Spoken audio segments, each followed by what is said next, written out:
வணக்கம். லீ நியூஸ் செய்திகளுக்காக சித்ரா. விரிவான செய்திகளை தற்போது பார்க்கலாம்.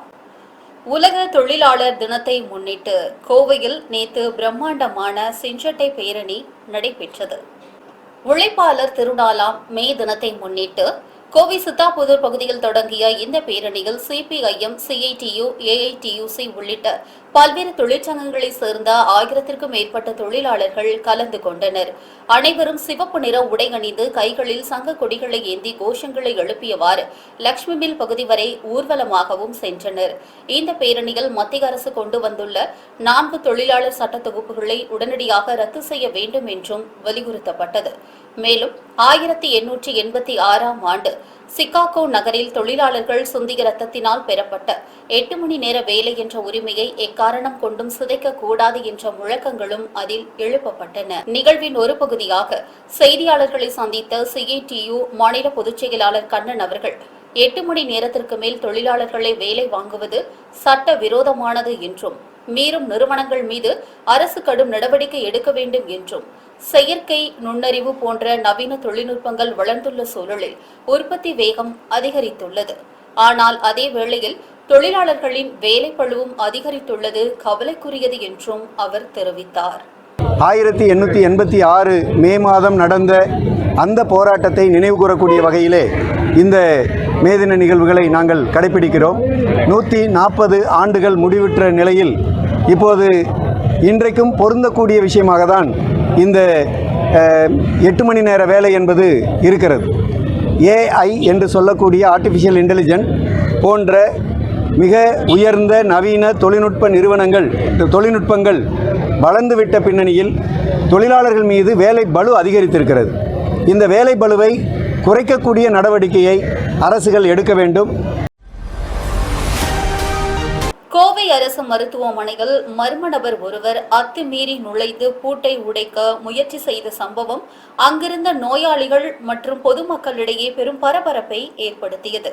கோவை அரசு மருத்துவமனை வளாகத்திற்குள் வடமாநில இளைஞர் ஒருவர் அங்கிருந்த ஒரு அறையின் பூட்டை உடைக்க முயற்சி செய்துள்ளார். கையில் ஒரு பெரிய கல்லை எடுத்துக்கொண்டு அவர் பூட்டை தாக்குவதை கண்ட அங்கிருந்த பொதுமக்கள் அதிர்ச்சி அடைந்தனர். எதற்காக பூட்டை உடைக்கிறாய் என்று அந்த இளைஞரிடம் அங்கிருந்தவர்கள் கேள்வி எழுப்பினர். ஆனால் எந்தவித பதிலும் கூறாமல், எதை பற்றியும் கவலைப்படாமல் மீண்டும் மீண்டும் பூட்டை உடைப்பதிலேயே அவர் குறியாகவும் இருந்துள்ளார். அவரது வினோதமான செயலால் மருத்துவமனையில் பணியில் இருந்த காவலாளிகள் அளித்த தகவலின் பேரில் கோவை ரேஸ்கோர்ஸ் காவல்துறையினர் சம்பவ இடத்திற்கு விரைந்து வந்து அந்த இளைஞரை பிடித்தனர். தற்போது அந்த இளைஞர் காவல் நிலையத்திற்கு அழைத்து செல்லப்பட்டு அவர் எதற்காக பூட்டை உடைக்க முயன்றார், அவர் மனநலம் பாதிக்கப்பட்டவரா அல்லது ஏதேனும் திருட்டு முயற்சியில் ஈடுபட்டாரா என்பது குறித்து தீவிர விசாரணையும் தற்போது மேற்கொள்ளப்பட்டு வருகிறது.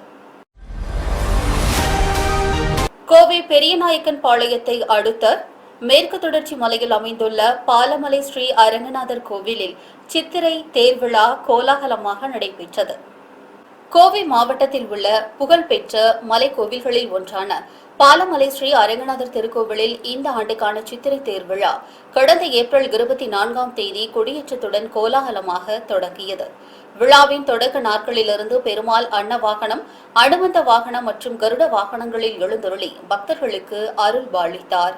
இதனைத் தொடர்ந்து செங்கோதையம்மன் அழைப்பு விழாவும், செங்கோதை மற்றும் பூங்கோதை தாயார்களுடன் பெருமாளுக்கு திருக்கல்யாண உற்சவமும் வெகு விமர்சையாக நடைபெற்றது. விழாவின் சிகர நிகழ்ச்சியான திருத்தேர் வைபவம் நடைபெற்றது. முதலில் யானை வாகன உற்சவமும் சின்னத்தேர் உற்சவமும் நடைபெற்றன. அதனைத் தொடர்ந்து அலங்கரிக்கப்பட்ட பெரிய தேரில் அரங்கநாதர் எழுந்தருளினார். மாட வீதிகளில் தேர் வலம் வந்தபோது அங்கு திரண்டிருந்த ஆயிரக்கணக்கான பக்தர்கள் பக்தி பரவசத்துடன் வடம் பிடித்து இழுத்தனர்.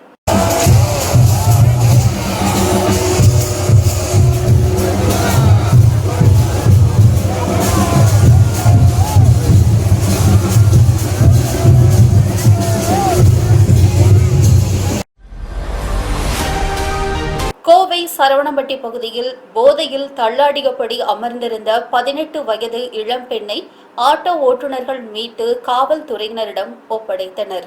கோவை சத்திசாலை சரவணம்பட்டி பகுதியில் ஒரு இளம்பெண் மதுபோதையில் தள்ளாடியபடி சாலையோரம் இருந்த ஒரு பள்ளி முன்பாக அமர்ந்திருந்தார். அந்த பெண்ணின் நிலையை கண்டு சந்தேகமடைந்த அங்கிருந்த ஆட்டோ ஓட்டுநர்கள் அவரிடம் விசாரணையும் நடத்தினர். அப்போது அவர் பெரியநாயக்கன் பாளையம் சாமநாயக்கன் பாளையம் பகுதியைச் சேர்ந்தவர் என்பதும் தெரிய வந்தது. தனது அத்தையுடன் வந்தபோது ஒரு கார் ஓட்டுநர் தன்னை ஓரிடத்தில் இறக்கி விடுவதாக கூறி காரில் ஏற்றியதாகவும், ஆனால் அந்த நபர் தன்னை பாலியல் ரீதியாக துன்புறுத்த முயன்றதாகவும் அழுது கொண்டே அந்த பெண் கூறியுள்ளார். இதை கேட்டு அதிர்ச்சியடைந்த ஆட்டோ ஓட்டுநர்கள் உடனடியாக காவல் கட்டுப்பாட்டு அறைக்கு தகவல் தெரிவித்தனர். சம்பவ இடத்திற்கு விரைந்து வந்த மகளிர் காவல்துறையினர் அந்த பெண்ணை மீட்டு காவல் நிலையத்திற்கு அழைத்து சென்று விசாரணையும் நடத்தினர். காவல்துறையினர் நடத்திய முதல்கட்ட விசாரணையில் அந்த பெண் தனது அத்தையுடன் கட்டிட வேலைக்கு சென்று வருபவர் என்றும், அவருக்கு மது அருந்தும் பழக்கம் இருப்பதாகவும், மது போதையில் அடிக்கடி இதுபோல சுற்றி திரிபவர் என்பதும் விசாரணையில் தெரிய வந்துள்ளது. அதே சமயம் அந்த பெண் கூறிய கார் ஓட்டுநர் குறித்த புகாரை பற்றியும் காவல்துறையினர் தற்போது ஆய்வு செய்து வருகின்றனர். தொடர்ந்து அந்த பெண்ணிற்கு உரிய அறிவுரைகளையும் எச்சரிக்கைகளையும் வழங்கிய காவல்துறையினர் ஒரு பெண் காவலர் பாதுகாப்புடன் அவரை அவரது பெற்றோரிடம் பத்திரமாகவும் ஒப்படைத்தனர். கோவையில் லிப்ட் கேட்ட நபரை நம்பி வண்டியில் ஏற்றிய கோவில் பூசாரி, அவரிடம் நைசாக பேசி பூசாரியின் புது இருசக்கர வாகனத்தையே நைசாக அவர் திருடி சென்றுள்ள சம்பவம் அதிர்ச்சியை ஏற்படுத்தியுள்ளது. ஆவரம்பாளையம் சோபா நகர் பகுதியைச் சேர்ந்த கோவில் பூசாரி ஒருவர் அதிகாலை 4 மணி அளவில் தான் புதிதாக வாங்கிய இருசக்கர வாகனத்தில் கோவிலுக்கு சென்று கொண்டிருந்தார். கணபதி காவலர் குடியிருப்பு மேம்பாலம் அருகே சென்றபோது அங்கு நின்றிருந்த ஒரு நபர் தான் காவலர் குடியிருப்பு வரை செல்ல வேண்டும் என்றும் தனக்கு லிப்ட் கொடுக்குமாறும் கேட்க பூசாரியும் மனிதாபிமான அடிப்படையில் அவரை வண்டியில் ஏற்றியுள்ளார். பயணத்தின் போது அந்த நபர், நானும் இதே போல ஒரு பைக் வாங்க ஆசைப்படுகிறேன், சிறிது தூரம் நான் ஓட்டி பார்க்கட்டுமா என்ற ஆசை வார்த்தையும் அவர் கூறியுள்ளார். அவரது பேச்சை நம்பிய பூசாரி வண்டியை ஓட்ட அனுமதித்துள்ளார். காவலர் குடியிருப்பு அருகே வந்தவுடன் பூசாரியை வண்டியிலிருந்து இறங்கச் சொன்ன அந்த மர்ம நபர் கண் இமைக்கும் நேரத்தில் வண்டியை முறுக்கிக் கொண்டு அங்கிருந்து மின்னல் வேகத்தில் தப்பி சென்றுள்ளார். தனது புதிய வாகனம் திருடு போனதைக் கண்டு அதிர்ச்சியடைந்த பூசாரி உடனடியாக சரவணம்பட்டி காவல் நிலையத்தில் புகார் அளித்தார். மேலும் அந்த பகுதியில் உள்ள கண்காணிப்பு கேமராவில் பதிவான காட்சிகளையும் ஆதாரமாக போலீசாரிடம் ஒப்படைத்துள்ளார். காவலர் குடியிருப்பு பகுதி என்று கூறி பூசாரியை நம்ப வைத்து அங்கேயே கை வரிசை காட்டிய மர்ம நபரை சிசிடிவி காட்சிகளின் அடிப்படையில் காவல்துறையினர் தீவிரமாக தேடி வருகின்றனர். கோவை மாநகரில் ஆள் நடமாட்டம் இல்லாத பகுதியில் இளைஞர் கூட்டம் ஒன்று போதை ஊசியை செலுத்திக் கொள்ளும் வீடியோ தற்போது சமூக வலைதளங்களில் வைரலாகி வருகிறது. கோவை மாநகரில் கஞ்சா உள்ளிட்ட போதைப் பொருட்களின் நடமாட்டத்தை ஒடுக்க காவல்துறை பல்வேறு நடவடிக்கைகளை எடுத்து வரும் நிலையில் சட்டவிரோதமான முறையில் போதை ஊசிகளை பயன்படுத்தும் புதிய கலாச்சாரம் இளைஞர்களிடையே பரவி வருவது வெளிச்சத்திற்கு வந்துள்ளது.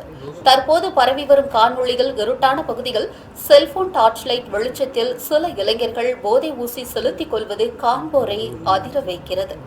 இளைஞர்கள் காவல்துறையிடம் பிடிபடாமல் இருக்க மருந்து கடைகளில் கிடைக்கும் சில குறிப்பிட்ட வலி நிவாரணி மாத்திரைகளை வாங்கி அதை தண்ணீரில் கரைத்து ஊசி மூலம் நேரடியாக நரம்புகளில் ஏற்றிக் கொள்கின்றனர். இத்தகைய ஊசிகள் நேரடியாக மூளையை தாக்கி தற்காலிக போதையை தந்தாலும் இரத்த நாளங்களை முற்றிலுமாக சிதைத்துவிடும். உயிருக்கே ஆபத்தை விளைவிக்கும் யமனாக இது மாறும் என்றும் மருத்துவர்கள் கடுமையாக எச்சரிக்கின்றனர். தற்போது சமூக வலைதளங்களில் பரவி வரும் இந்த வீடியோ ஆதாரத்தை வைத்து அதில் தொடர்புடைய இளைஞர்கள் யார், அவர்களுக்கு இந்த மருந்துகள் எங்கிருந்து கிடைத்தன என்பது குறித்து கோவை மாநகர போலீசார் தீவிர விசாரணை நடத்தி அதிரடி நடவடிக்கை எடுக்க வேண்டும் என்றும் பொதுமக்கள் கோரிக்கை விடுத்துள்ளனர். கோவை மாவட்டம் வால்பாறை மற்றும் அதன் சுற்றுவட்டார பகுதிகளில் பலத்த காற்றுடன் ஆலங்கட்டி மழை பெய்தது. கோவை மாவட்டத்தின் முக்கிய சுற்றுலா ஸ்தலமான வால்பாறை மற்றும் அதன் சுற்றுவட்டார பகுதிகளில் நேற்று மதியம் பலத்த இடி மின்னலுடன் கூடிய கனமழை பெய்தது. நீண்ட நேரமாக நீடித்த இந்த மழையின் போது எதிர்பாராத விதமாக ஆலங்கட்டிகளும் விழுந்தன. அதே சமயம் பலத்த சூறைக்காற்று வீசியதால் வால்பாறையின் பல பகுதிகளில் மரங்களும் வேரோடு சாய்ந்தன. வால்பாறையிலிருந்து சின்ன கல்லார் எஸ்டேட் செல்லும் சாலையில் பிரம்மாண்டமான மரம் ஒன்று அங்கிருந்த மின் கம்பங்கள் மீது விழுந்தது. சுற்றுவட்டார பகுதிகளில் சுமார் 7 மணி நேரம் மின்சாரம் துண்டிக்கப்பட்டது. மேலும் மழை மற்றும் சூறைக்காற்றின் வேகத்தின் காரணமாக பல்வேறு தேயிலை தோட்ட பகுதிகளில் வீற்றிருந்த நிழல் தரும் மரங்களும் முறிந்து விழுந்துள்ளன. இதனால் தேயிலை செடிகளுக்கு சேதம் ஏற்பட்டுள்ளதா என்பது குறித்து தோட்ட நிர்வாகத்தினர் ஆய்வு செய்து வருகின்றனர். கோடை வெப்பத்திலிருந்து தப்பிக்க இந்த மழை குளிர்ச்சியை தந்தாலும் திடீர் இயற்கை சீற்றத்தால் ஏற்பட்ட பாதிப்புகள் வால்பாறை பகுதி மக்களிடையே அச்சத்தையும் சிரமத்தையும் ஏற்படுத்தியுள்ளது. சித்ரா பௌர்ணமியை முன்னிட்டு 57வது மகா சமுத்திர ஆரத்தி விழா புதுச்சேரி கடற்கரையில் நடைபெற்றது. புதுச்சேரி மாநில மகா சமுத்திர ஆரத்தி சேவா சங்கம் சார்பில் கடல் அன்னையை போற்றும் வகையிலும் உலக நன்மைக்காகவும் மாதந்தோறும் பௌர்ணமி தினங்களில் மகா சமுத்திர ஆரத்தி நிகழ்ச்சி மிக சிறப்பாக நடத்தப்பட்டு வருகிறது. அந்த வகையில் சித்ரா பௌர்ணமி தினமான நேற்று மாலை கடற்கரை சாலையில் உள்ள தலைமை செயலகத்திற்கு எதிரே 57வது மகா சமுத்திர ஆரத்தி விழா நடைபெற்றது. இந்த விழாவில் புதுச்சேரி மாநில துணை நிலை ஆளுநர் கைலாஷ்நாதன் அவர்கள் சிறப்பு விருந்தினராக கலந்து கொண்டார். விழாவின் முக்கிய நிகழ்வாக வேத மந்திரங்கள் முழங்க கடல் அன்னைக்கு மகா ஆரத்தியும் காட்டப்பட்டது. துணைநிலை ஆளுநர் அவர்கள் தீபாராதனை காட்டி கடல் அன்னையை பயபக்தியுடன் வணங்கி வழிபாடு செய்தார். சித்ரா பௌர்ணமி என்பதால் வழக்கத்தை விட கடற்கரையில் மக்களின் கூட்டம் அதிக அளவில் காணப்பட்டது. கடல் அலைகளுக்கு சமர்ப்பிக்கப்பட்ட தீப ஒளியையும் மகா ஆரத்தியும் திரளான பக்தர்களும் பொதுமக்களும் கண்டு தரிசனம் செய்தனர். சித்ரா பௌர்ணமியை முன்னிட்டு காந்திபுரம் வரதராஜ பெருமாள் கோவிலில் நடவாவி கிணற்றில் எழுந்தருளினார். கோவில் நகரமான காஞ்சிபுரத்தில் 108 திவ்ய தேசங்களில் ஒன்றான அருள்மிகு வரதராஜ பெருமாள் திருக்கோவிலில் ஆண்டுதோறும் சித்ரா பௌர்ணமி தினத்தன்று நடைபெறும் நடவாவி கிணறு உற்சவம் மிக சிறப்பாக நடைபெற்றது. சித்ரா பௌர்ணமியை முன்னிட்டு கடந்த வியாழக்கிழமை இரவு வரதராஜ பெருமாள் கண்ணாடி பெட்டியில் எழுந்தருளி திருக்கோவிலிலிருந்து புறப்பட்டார். தொடர்ந்து ஐயங்கார் குளம், புஞ்சை அரசன் தாங்கல் மற்றும் தூசி உள்ளிட்ட சுற்றுவட்டார கிராம பகுதிகளில் நேற்று மாலை வரை வீதி உலா வந்து பக்தர்களுக்கும் அவர் அருள் பாலித்தார். இதனைத் தொடர்ந்து ஐயங்கார் குளம் பகுதியில் உள்ள சஞ்சீவிராயர் திருக்கோவிலில் பெருமாளுக்கு சிறப்பு திருமஞ்சனமும் நடைபெற்றது. பின்னர் பஞ்சவர்ண மாலைகள் சூடி அலங்கரிக்கப்பட்ட பெருமாள் பூமிக்கு அடியில் சுமார் 20 அடி ஆழத்தில் அமைந்துள்ள வரலாற்று சிறப்பு மிக்க நடவாவி கிணற்றிலும் எழுந்தருளினார். ஆண்டுக்கு ஒருமுறை மட்டுமே நடைபெறும் இந்த அபூர்வ நிகழ்வை காண காஞ்சிபுரம் மற்றும் அதன் சுற்றுவட்டார பகுதிகளைச் சேர்ந்த ஆயிரக்கணக்கான பக்தர்கள் நள்ளிரவையும் பொருட்படுத்தாமல் அதிகாலை 2 மணி வரை காத்திருந்து எம்பெருமானை தரிசனம் செய்தனர்.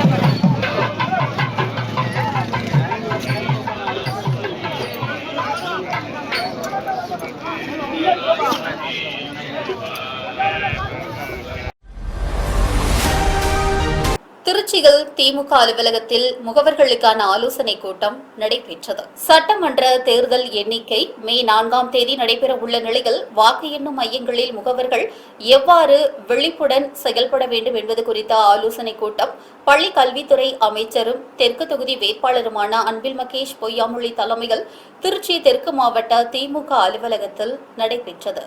திமுக சட்டத்துறை செயலாளரும் நாடாளுமன்ற உறுப்பினருமான வழக்கறிஞர் என்ஆர் இளங்கோ சென்னையிலிருந்து காணொலி வாயிலாக இக்கூட்டத்தில் பங்கேற்று முகவர்களுக்கு பயிற்சி அளித்தார்.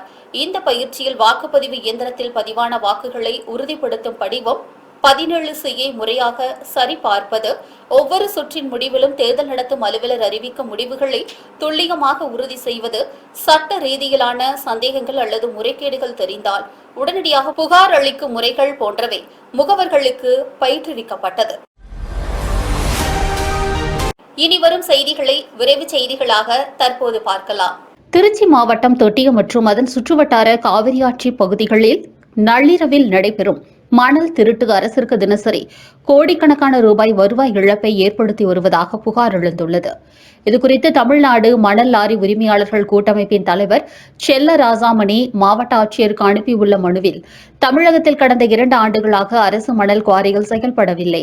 இதை பயன்படுத்தி தொட்டியம் காவல் எல்லைக்கு உட்பட்ட திரு ஈங்கோய் மலை பகுதிகள் நள்ளிரவு 11 மணி முதல் அதிகாலை 5 மணி வரை காவிரி ஆற்றின் கரையை வெட்டி மணல் திருடப்படுகிறது. இந்த மணல் கொள்ளைக்கு வருவாய்த்துறை மற்றும் காவல்துறையைச் சேர்ந்த சில அதிகாரிகள் உடந்தையாக இருப்பதாகவும் அவர்கள் புகார் தெரிவித்துள்ளனர். மேலும் மணல் கொள்ளையை தடுத்து நிறுத்த கோரி ஏற்கனவே பலமுறை மனு அளித்தும் எந்த மாற்றமும் இல்லாததால் மே 7 முதல் மே 9 வரை விவசாயிகளுடன் இணைந்து 3 நாட்களுக்கு தொடர் போராட்டம் நடைபெறும் என்றும் தமிழ்நாடு மணல் லாரி உரிமையாளர்கள் கூட்டமைப்பினர் தெரிவித்துள்ளனர். இரவு 11 மணியிலிருந்து அதிகாலை 5 மணி வரை ஒரு பொக்லைன் இயந்திரத்தை ட்ரெய்லர் லாரியில் ஏற்றிக்கிட்டு வந்து ஆற்றுல இறக்கி நூற்றுக்கணக்கான லாரிகளில் மணல் திருடி அனுப்பி வருகிறார்கள். இது கடந்த 15 நாட்களாக தேர்தல் நேரம் என்பதால் அதை பயன்படுத்திக் கொண்டு இது போன்ற மணல் கொள்ளையில் ஈடுபடுகிறார்கள். அதாவது ஒரு யூனிட்டுக்கு 8000 வீதம், ஒரு லாரியில் 5 யூனிட் வரை ஏற்றி விடுகிறார்கள். நூற்றுக்கணக்கான லாரிகள் லோடு செய்வதால் ஒரு நாளைக்கு தினசரி அரசுக்கு 50 லட்சம் ரூபாய் வருவாய் இழப்பு ஏற்படுகிறது. திருச்சி மாவட்டம் முசிறியில் அமைந்துள்ள கள்ளர் மேலத்தெரு, பாலத்து மாரியம்மன், சின்ன சமயபுரத்தால் மற்றும் கீழத்தெரு மாரியம்மன் உள்ளிட்ட பல்வேறு மாரியம்மன் ஆலயங்களில் 85வது ஆண்டு சித்ரா பௌர்ணமி விழா கோலாகலமாக தொடங்கியது. விழாவையொட்டி நேற்று காலை முதலே காவிரி கரைகள் பக்தர்கள் கூட்டம் அலைமோதியது. புனித நீராடிய 1000த்திற்கும் மேற்பட்ட பக்தர்கள் காவிரி கரையிலிருந்து புனித நீர் மற்றும் பால் குடங்களை சுமந்து ஊர்வலமாக புறப்பட்டனர். விழாவின் சிகர நிகழ்ச்சியாக இரவு அனைத்து மாரியம்மன் ஆலயங்களின் உற்சவ மூர்த்திகளும் சிறப்பு அலங்காரத்தில் காவிரி ஆற்றின் கரையில் எழுந்தருளினர். காவிரி தாயின் மடியில் வீற்றிருந்து அருள்பாளித்த அம்மனை தரிசிக்க முசிறி மற்றும் சுற்றுவட்டார பகுதிகளிலிருந்து ஆயிரக்கணக்கான பொதுமக்கள் குடும்பமாக திரண்டனர்.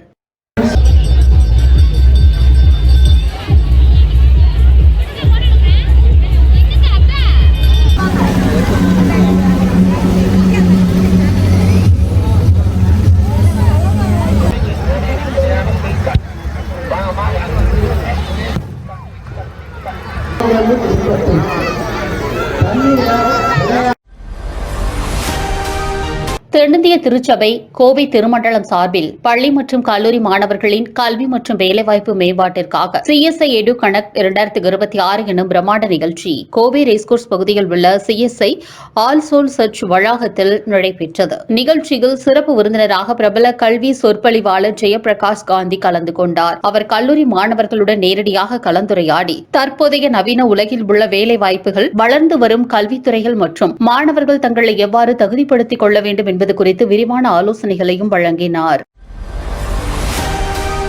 புதிய நீதி கட்சியின் தலைவரும் தேசிய ஜனநாயக கூட்டணியின் முக்கிய தலைவர்களில் ஒருவருமான AC சண்முகம் மதுரையில் செய்தியாளர்களை சந்தித்தார். அப்போது நடைபெற்று முடிந்த தேர்தல் குறித்து பேசிய அவர், தமிழகத்தில் எடப்பாடி பழனிசாமி அவர்கள் மீண்டும் முதலமைச்சராவது உறுதி என்றார்.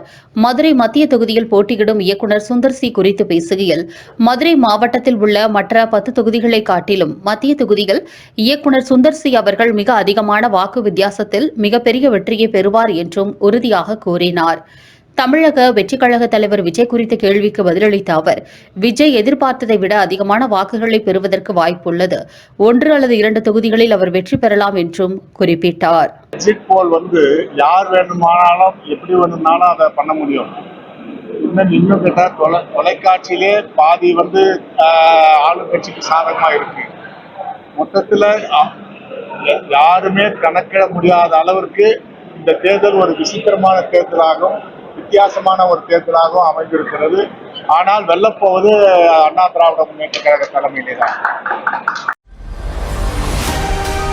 காரமடையை அடுத்துள்ள கணுவாய்பாளையம் பிரிவு கூரனூர் பகுதியைச் சேர்ந்தவர் தங்கவேலு.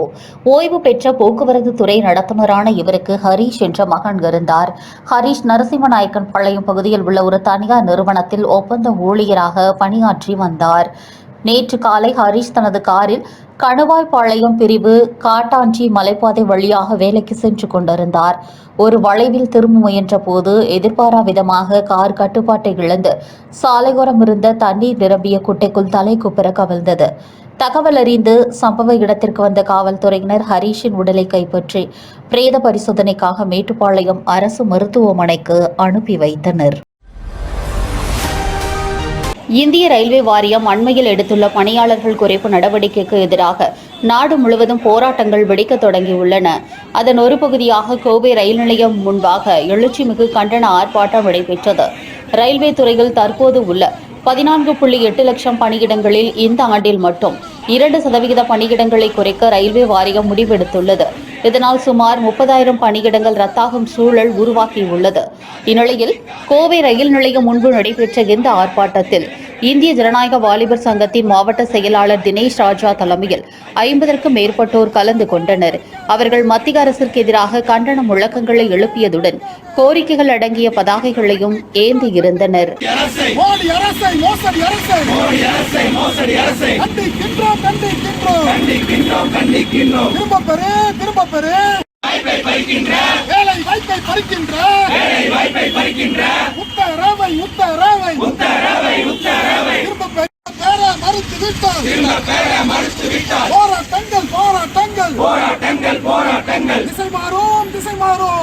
ஆண்டுக்கு 2 கோடி பேருக்கு வேலை வாய்ப்பு தரணும்னு சொல்லக்கூடிய நரேந்திர மோடி அவர்கள் 30,000 காலிப்பணிகளை காலி பண்ணியிருக்காரு. இதை கண்டித்து இந்திய ஜனநாயக வாலிபர் சங்கம் தமிழ்நாடு முழுக்க போராட்டம் பண்ணிருக்கோம். உடனடியாக ஒன்றிய அரசாங்கம் 30,000 காலி பணியிடங்களை உடனடியாக நிரப்பணும்.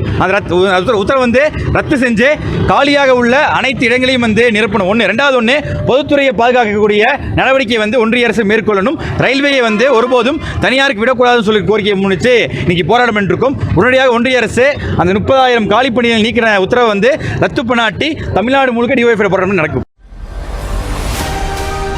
கோவை வின்னர்ஸ் இந்தியா குழுமங்களின் நிர்வாக இயக்குநரும் ஆர். கிருஷ்ணசாமி கவுண்டர் நினைவு அறக்கட்டளையின் சார்பில் 10 மற்றும் 12ஆம் வகுப்பு பொதுத் தேர்வில் மாவட்ட அளவில் முதலிடம் பிடித்த மாணவர்கள் மற்றும் சிறப்பாக பணியாற்றும் கோவை மாநகராட்சி துப்புரவு பணியாளர்களை கௌரவிக்கும் வகையில் அவர்களுக்கு இலவச வீட்டுமனைகள் வழங்கப்பட்டது.